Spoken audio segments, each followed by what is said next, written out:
Halo semuanya, selamat datang kembali di Atazia Edutainment. Kali ini kita akan membahas mengenai materi kelas 11 mengenai energetika, yaitu dengan judul termokimia. Dalam termokimia ini teman-teman akan mengenal yang disebut dengan entalpi. Apa itu entalpi? Di video sebelumnya, di video ini ya, teman-teman sudah mengenal apa itu yang disebut dengan kalor. Ya, kalor sendiri adalah perubahan yang terjadi ketika benda atau sistem yang memiliki suhu lebih panas itu bersentuhan dengan sistem yang memiliki suhu yang lebih dingin sehingga terdapat transfer panas antara kedua sistem tersebut gitu ya. Itu yang disebut dengan kalor. Satuannya adalah joule. Nah, dalam hal ini entalpi didefinisikan sebagai kalor pada tekanan tetap atau QP ya atau QP ya. Jadi karena proses yang terjadi di bumi ini itu bertekanan yang sama yaitu 1 atmosfer.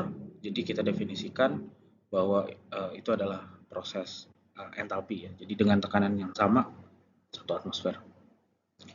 Kemudian simbol entalpi adalah H dan simbol perubahan entalpi adalah delta H. Kemudian satuannya sama seperti kalor ya, joule atau kilojoule tergantung besarnya. Kemudian dibagi dua, ketika reaksi yang menyerap kalor atau sistem mengambil kalor dari lingkungan, maka entalpinya bernilai positif. Lalu ketika reaksinya melepaskan kalor atau kalor dari sistem ke lingkungan gitu ya, lepas dari sistem ke lingkungan, maka disebut reaksi eksotermik. Nilai entalpinya adalah negatif. Kemudian setelah kita mengetahui nilai entalpi dari suatu reaksi, maka kita bisa menyatakan suatu persamaan reaksi dengan persamaan termokimia. Jadi pada dasarnya persamaan termokimia itu adalah persamaan reaksi seperti biasa dalam keadaan balance atau sudah disetarakan. Nah, di ujungnya itu kita taruh nilai perubahan entalpinya. Itu adalah persamaan termokimia. Misalkan pada reaksi ini ya, 2H2 dalam bentuk gas bereaksi dengan O2 dalam bentuk gas menghasilkan 2H2O dalam bentuk gas. Dan reaksi ini diketahui bahwa delta H-nya adalah negatif 489,6 kilojoule. Ya, maka ya inilah persamaannya gitu ya. Jadi di belakangnya disertai nilai delta H-nya dan juga tanda dan satuannya. Gitu. Nah, akan tetapi biasanya entalpi itu dinyatakan dalam per mol suatu zat ya, baik itu per mol reaktan atau per mol produk. Dalam hal ini per mol 1H2O maka reaksinya harus dibagi dua ya, karena H2O di sana ada 2 mol ya, 2H2O di sana dinyatakan 2H2O. Maka kita bagi dua reaksinya menjadi H2 plus setengah O2 menjadi H2O dalam bentuk gas. Nah, delta H-nya setengahnya ya, jadi negatif 244,8 kJ per mol. Di mana persamaan termokimia ini per mol H2O ya, per 1 mol H2O.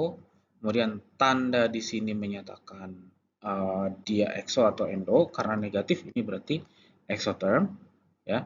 Lalu 244,8 ini adalah nilai dari entalpi reaksi tersebut dan unitnya adalah atau satuannya adalah dalam kilojoule per mol. Oke. Berdasarkan reaksinya, entalpi dapat dibagi menjadi beberapa jenis entalpi. Ini penting nanti untuk perhitungan cara menghitung entalpi ya. Jadi teman-teman harus mengerti ada berapa jenis entalpi yang ada.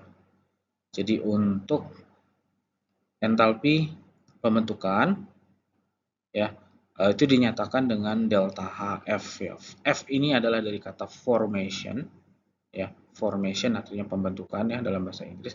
Nah, di beberapa buku simbolnya itu dibalik seperti di bukunya Atkins, itu dibalik jadi F-nya duluan jadi delta FH. Akan tetapi saya akan mengambil mayoritas ya, mayoritas beberapa buku itu mengambil simbol delta HF, F-nya di belakang. Jadi saya ambil seperti itu. Oke, by definisi ya, entalpi pembentukan itu adalah entalpi untuk pembentukan satu mol senyawa dari unsur-unsur pembentuknya dalam keadaan standar. Dan pada umumnya reaksinya adalah exotherm. Ya. Nah, yang perlu dicatat adalah ini persamaan reaksi biasa, kan tetapi catatannya teman-teman harus menyetarakan dengan jumlah senyawa yang dibentuk itu harus 1 mol. Ya, jadi reaktannya harus menyesuaikan. Kemudian apalagi? Unsur-unsur pembentuknya itu dalam keadaan standar. Artinya suhu kamar 25 derajat dan tekanan 1 atmosfer. Jadi misalkan gini, karbon, teman-teman, karbon itu wujudnya apa ya dalam suhu kamar? Nah, karbon kan dia alotrop ya, ada dua. Tidak mungkin kan kita ada dua ya, ada arang, ada arang atau grafite ya, ada diamond atau intan ya. Nggak mungkin kita mereaksikan karbon dengan intan kan. Secara umum kita starting karbon itu dari grafite. Ya. Nah, di suhu kamar grafite atau grafit itu ininya apa? Wujudnya apa? Padat kan? Nah, seperti itu. Jadi di generalisir di suhu kamar dia suhunya berapa, jadi persamaan reaksinya C-nya itu harus solid gitu bentuknya. Contoh lain misalkan bromin. Bromin di suhu kamar itu liquid. Nah, makanya ketika kita mereaksikan sesuatu membuat persamaan termokimia tentang apa entalpi pembentukan, ketika melibatkan bromin, nah brominnya harus dalam bentuk cair ya. Nah, dan lain-lain ya. Nitrogen itu gas, oksigen itu gas. Metal-metal itu pasti solid gitu ya, kecuali merkuri ya, liquid. Gitu. Contohnya ini. Nah, ini ya, 2 karbon ditambah oksigen menjadi 2 karbon monoksida gitu ya. Jadi 2C dalam bentuk solid ya. Standarnya karbon itu elemennya dalam bentuk solid di suhu kamar dan oksigen dalam bentuk gas bereaksi dengan mereka bereaksi menghasilkan 2 gas karbon monoksida ya dalam bentuk gas. Kemudian delta H formation-nya adalah 220 kJ. Kenapa kilojoule? Karena CO-nya belum 1 mol ya. Ingat di definisinya bahwa produknya ya, pembentukan 1 mol senyawa dari unsur-unsurnya. Senyawanya harus 1 mol. Jadi reaksi ini harus dibagi 2. Ya, per 1 mol produk maka harus dibagi 2. Sehingga persamaan menjadi karbon ditambah setengah O2. Nah, teman-teman boleh menyetarakan dengan menggunakan pecahan seperti ini ya. Jangan desimal ya, tapi pecahan campuran boleh, pecahan murni boleh. Ya, jadi karbon solid plus setengah O2 gas menjadi karbon monoksida gas dan delta HF-nya adalah negatif 110 kJ. Nah, di sini teman-teman bisa memakai per mol karena memang per 1 mol produk. Gitu. Kemudian yang selanjutnya adalah entalpi pembakaran. Nah, jenis entalpi ini adalah oke, simbolnya delta Hc ya. C dari kata combustion artinya pembakaran dalam bahasa Inggris adalah entalpi untuk pembakaran 1 mol zat. Umumnya yang kita sebut sebagai combustion di sini adalah senyawa organik ya. Senyawa organik menghasilkan karbon dioksida dan air dalam keadaan standar.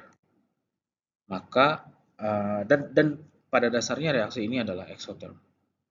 Tuh, misalkan ini ya, kita punya gas metana direaksikan dengan O2 menjadi CO2 dan H2O. Maka delta Hc-nya adalah negatif 80 kJ per mol. Karena ini sudah 1 mol CH4 ya, koefisien CH4-nya adalah 1. Jadi ini sudah tidak perlu diubah dan satuannya otomatis kilojoule per mol. Seperti itu. Nah, Kemudian, apakah semua reaksi pembakaran seperti ini? Tidak ya. Ada beberapa jenis reaksi pembakaran. Nah, yang menghasilkan CO2 dan H2O ini disebut adalah pembakaran sempurna. Gitu ya. Jadi, setiap pembakaran ketika jumlah oksigennya berlebih dan pembakarannya sempurna, maka hasil akhirnya pasti CO2 dan H2O. Kemudian, jika pembakarannya bersifat tidak sempurna, akan menghasilkan CO dan H2O atau boleh kombinasi antara CO2 dan CO. Seperti itu. Yang jelas untuk yang tidak sempurna menghasilkan gas karbon monoksida. Dan yang terakhir adalah pembakaran dengan kondisi sangat ekstrim, ya, tidak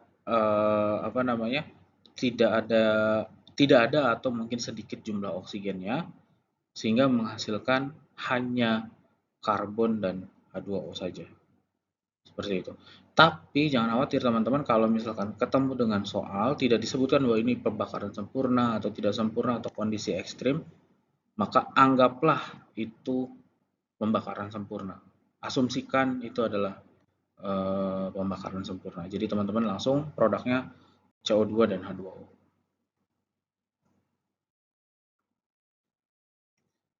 Kemudian jenis entalpi yang ketiga adalah entalpi penguraian atau simbolnya delta HD. D singkatan dari decomposition. Decomposition merupakan ya penguraian dalam bahasa Inggrisnya. Merupakan entalpi untuk penguraian satu mol zat menjadi unsur-unsur pembentuknya dalam keadaan standar. Ada dua, bisa jadi juga dari senyawa kompleks menjadi senyawa yang lebih sederhana. Ini kalau teman-teman satu molekul jadi dua gitu ya, produknya jadi dua, itu termasuk dekomposisi. Gitu ya. Pada umumnya reaksinya endotherm. Reaksi dekomposisi ini merupakan reaksi kebalikan dari reaksi pembentukan. Contohnya, selanjutnya saya punya kalsium karbonat. Ketika kita panaskan, dia akan terurai menjadi kalsium oksida dan karbon dioksida. Gitu ya. Kalau kita lihat nih definisinya yang kedua ya, berarti dari yang kompleks menjadi yang sederhana. Tidak menjadi unsur, tapi ini termasuk dekomposisi. Betul. Dan CaCO3-nya ini sudah 1 mol, maka delta HD-nya dapat dinyatakan dalam kilojoule per mol. Nilainya adalah positif 177,5. Ini betul adalah reaksi endotherm. Kemudian untuk reaksi yang dia terurai menggunakan panas seperti ini biasanya dikenal dengan nama reaksi dekomposisi termal. Kemudian entalpi berikutnya adalah entalpi penetralan. Ya. Entalpi penetralan adalah entalpi reaksi yang terjadi ketika asam dinetralkan oleh basa menghasilkan 1 mol air ya dalam keadaan standar. Oke, kemudian reaksi umumnya adalah misalkan seperti ini, NaOH ditambah HCl, semuanya larutan atau EQ, menjadi NaCl EQ plus H2O liquid. Nah, maka nilai delta Hn-nya itu adalah negatif 45,3 kJ per mol. Gitu ya. N di sini artinya neutralization. Ya, neutralization itu adalah ya penetral dalam bahasa Inggris. Kalau yang ini cukup mudah ya, reaksinya hanya kita lihat bahwa senyawa ini adalah asam atau basa, maka pasti reaksinya adalah neutralization. Yang perlu teman-teman lihat adalah jumlah H2O-nya. Jadi reaksi netralisasi itu selalu dinyatakan dalam per mol H2O. Gitu. Oke teman-teman, jika ada pertanyaan silahkan tinggalkan komen di bawah. Saya akan berusaha jawab. Kemudian jangan lupa subscribe dan like video ini. Oke, sampai jumpa di video berikutnya. Tetap semangat ya belajar.